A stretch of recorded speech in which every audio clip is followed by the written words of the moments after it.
ایک بار درود پاک پڑھ لیں، الصلاۃ والسلام علیک یا سیدی یا رسول اللہ وعلی آلک و اصحابک یا سیدی یا حبیب اللہ۔ کثرت سے نبی علیہ الصلاۃ والسلام پہ درود و سلام پڑھا کریں، اس کی بہت زیادہ فضیلت ہے۔ نبی علیہ الصلاۃ والسلام کا قرب حاصل کرنے کا جو سب سے بہترین ذریعہ ہے نا، وہ نبی علیہ الصلاۃ والسلام پہ درود و سلام پڑھنا ہے۔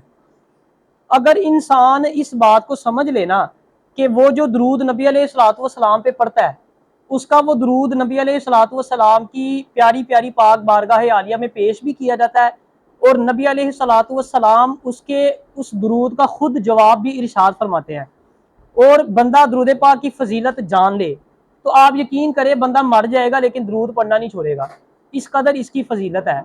تو کثرت سے نبی علیہ الصلاۃ والسلام پہ درود و سلام پڑھا کریں۔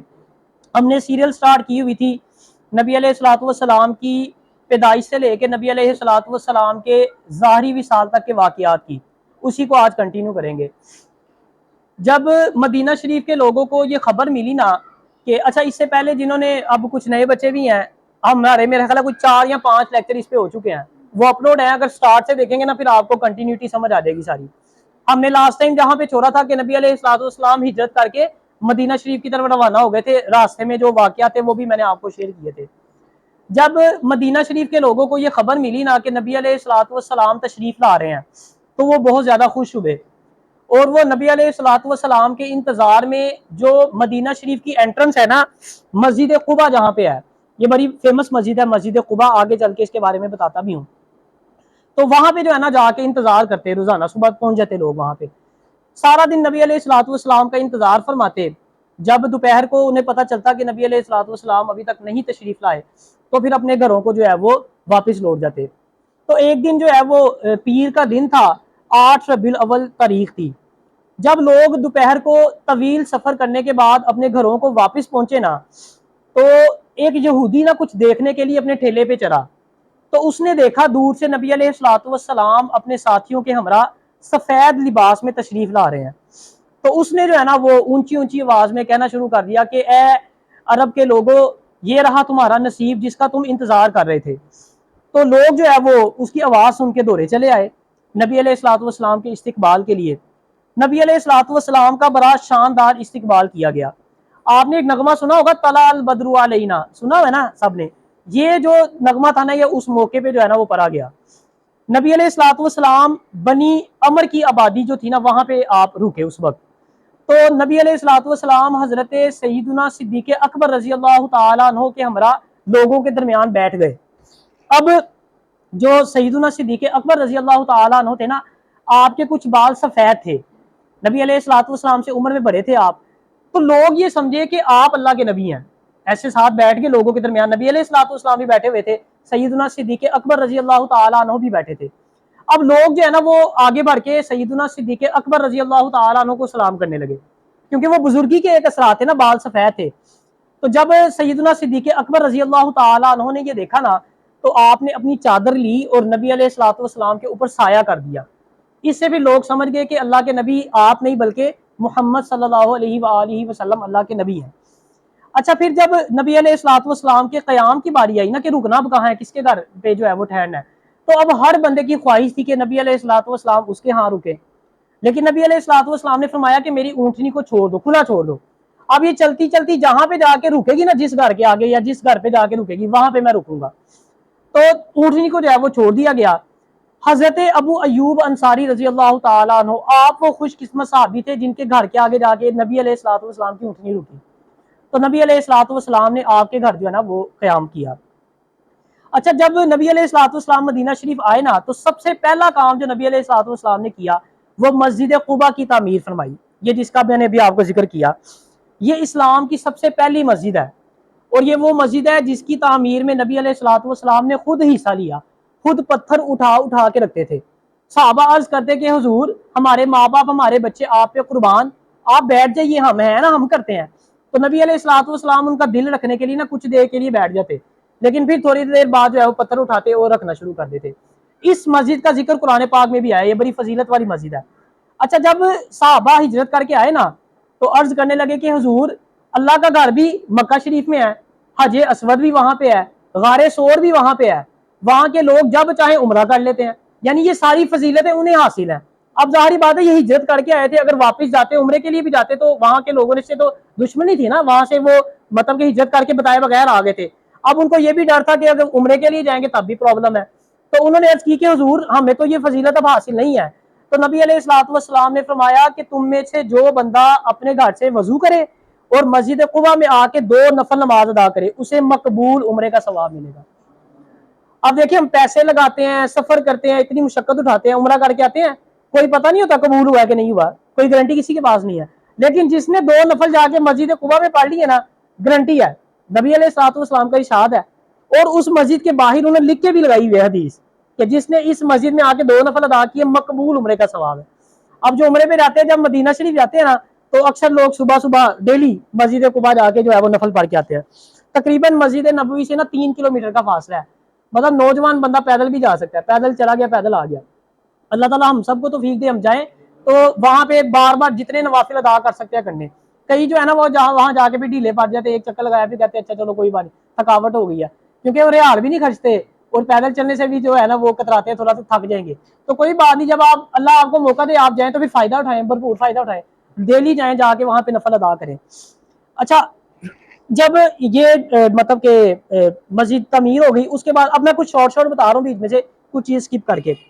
اس کے بعد جو ہے نا مسجد نبوی جب تعمیر ہو گئی, اس کے بعد نبی علیہ الصلوۃ والسلام کو جو مہاجر صحابہ تھے نا, ان کے بارے میں آپ فکر مند ہو گئے. اب مہاجر صحابہ کون تھے؟ ایک انصار صحابہ تھے نا, ایک مہاجر تھے. مہاجر ہجرت کرنے والے جو مکہ شریف سے نبی علیہ الصلوۃ والسلام کے ساتھ ہجرت کر کے مدینہ شریف آ گئے تھے, اور جو پہلے سے وہاں رہتے تھے صحابہ وہ کون سے صحابی کہلاتے ہیں؟ انصار صحابہ. ٹھیک ہے, یہ کنسیپٹ سمجھ آ گیا نا آپ کو. تو جو مہاجر صحابہ تھے وہ تقریباً 45 تعداد تھی ان کی. اب یہ اپنا سارا کچھ, اپنا کاروبار, اپنی پراپرٹی, اپنے گھر بار سب کچھ چھوڑ کے جو ہے نا وہ مکہ شریف سے مدینہ شریف آئے تھے. اب فرض کرے ایک بندہ ہے وہاں پہ وہ مطلب کروڑ پتی تھا, اب وہ سارا کچھ چھوڑ کے تو آ گیا مدینہ شریف, اب تو وہ بالکل صفر پہ آ گیا. یعنی وہ اپنا سب کچھ قربان کر کے آئے تھے, صرف ایمان کی دولت جو ہے نا وہ ساتھ لے کے آئے تھے. اب نبی علیہ الصلوۃ والسلام کو ان کی فکر ہونے لگی. نبی علیہ الصلوۃ والسلام نے جو ہے نا ان سب کو حضرت انس بن مالک رضی اللہ تعالیٰ عنہ کے گھر جمع فرمایا. اب نبی علیہ الصلوۃ والسلام کیا کرتے, ایک انصار صحابی کو بلاتے اور ایک جو ہے وہ مہاجر صحابی کو بلاتے, اور دونوں کو کہتے کہ تم آج کے بعد آپس میں بھائی بھائی ہو. اچھا یہ وہ موقع تھا جس موقع پہ جو انصار صحابہ تھے نا, انہوں نے اس قدر جو ہے میزبانی کا مظاہرہ کیا کہ تاریخ میں نا اس کی مثال نہیں ملتی. انہوں نے اس قدر سپورٹ کیا اپنے مہاجر صحابہ کو, کہ اپنے بھائیوں کو, کہ بہت ہی شارٹ پیریڈ میں جو ہے نا وہ اپنے قدموں پہ کھڑے ہو گئے, مطلب سٹیبل ہو گئے سارے صحابہ.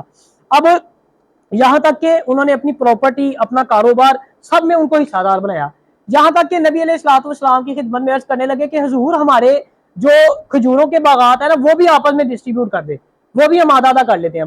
اب دیکھیں کوئی اتنی قربانی دیتا ہے آج کے دور میں, کوئی کئی پراپرٹی میں بھی آدھا حصہ لے لو, کاروبار میں بھی آدھا حصہ لے لو, باغات میں بھی آدھا حصہ لے لو, ادھر تو حصہ کھینچتے ہیں ہم.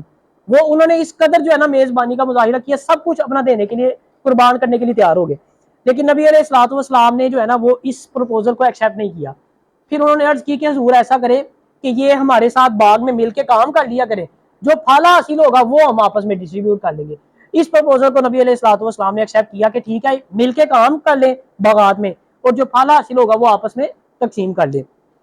اچھا مدینہ شریف میں رہنا مسلمانوں کے علاوہ 2 اور گروہ تھے, ایک یہودیوں کا گروہ تھا اور ایک جو ہے مشرکین کا گروہ تھا.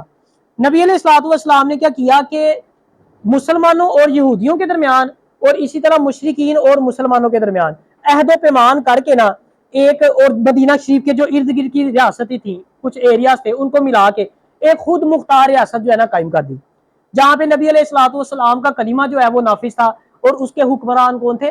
نبی علیہ الصلوۃ والسلام. پھر جو یہودی تھے انہوں نے بھی نبی علیہ الصلوۃ والسلام کی سربراہی کو ایکسیپٹ کیا. اس طرح کر کے ایک خود مختار ریاست جو ہے نا وہ قائم کر دی گئی. آگے چل کے جو ہے نا وہ قبلہ کی جو تبدیلی ہے اس کا واقعہ پیش آیا. اچھا جب مسلمان ہجرت کر کے مکہ شریف سے مدینہ شریف آئے نا, تو تقریباً 16 سے 17 منتھ جو ہے وہ مسلمانوں نے بیت اللہ شریف کے بجائے, مطلب پہلا قبلہ جو تھا وہ پرانا تھا بیت المقدس, جس کو ہم کہتے ہیں وہ مسجد اقصیٰ, تقریباً 16-17 ماہ اس کی طرف منہ کر کے نماز پڑھی. نبی علیہ الصلوۃ والسلام کی نا بڑی خواہش تھی کہ جو قبلہ ہے نا مسلمانوں کا وہ مسجد اقصیٰ کے بجائے بیت اللہ شریف ہو, اللہ کا گھر ہو.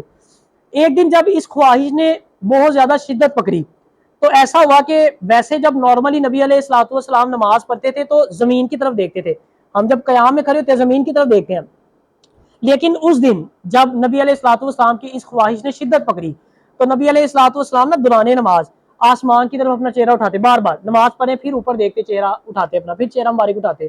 تو اللہ تعالیٰ کو نا یہ ادا بڑی پسند آئی.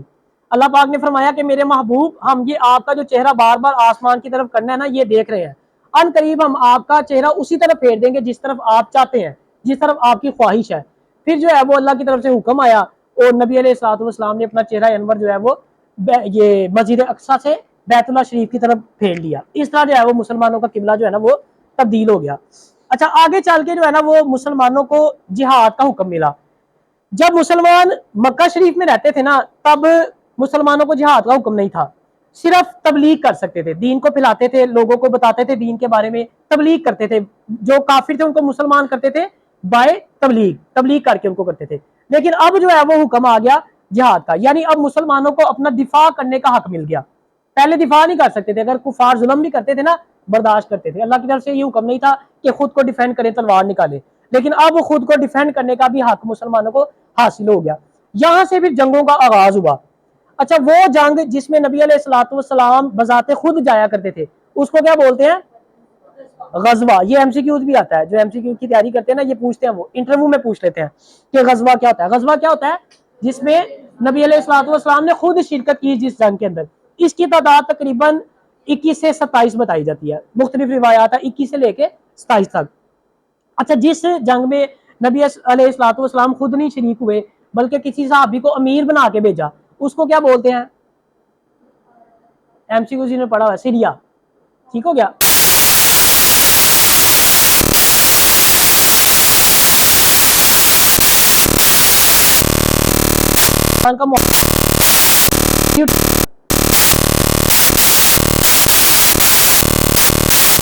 عبداللہ بن ابی یہ جو ہے نا وہ بہت بڑا مشرک تھا.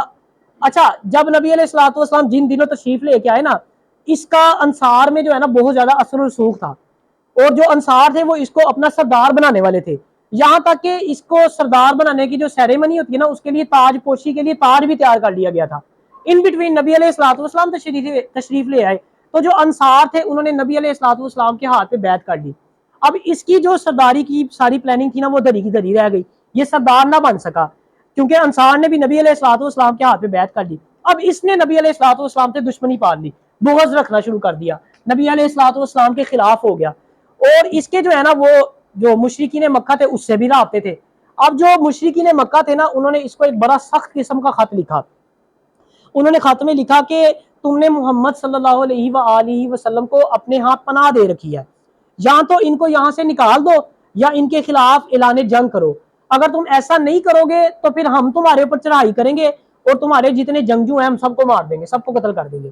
اچھا جب یہ سخت قسم کا خط عبداللہ بن ابی اور اس کے ساتھیوں کو ملا نا تو وہ ایک دفعہ خوفزدہ ہو گیا. اچھا یہ خط ملنے کے بعد اس نے فیصلہ کیا کہ میں نبی علیہ الصلوۃ والسلام سے جنگ کروں گا.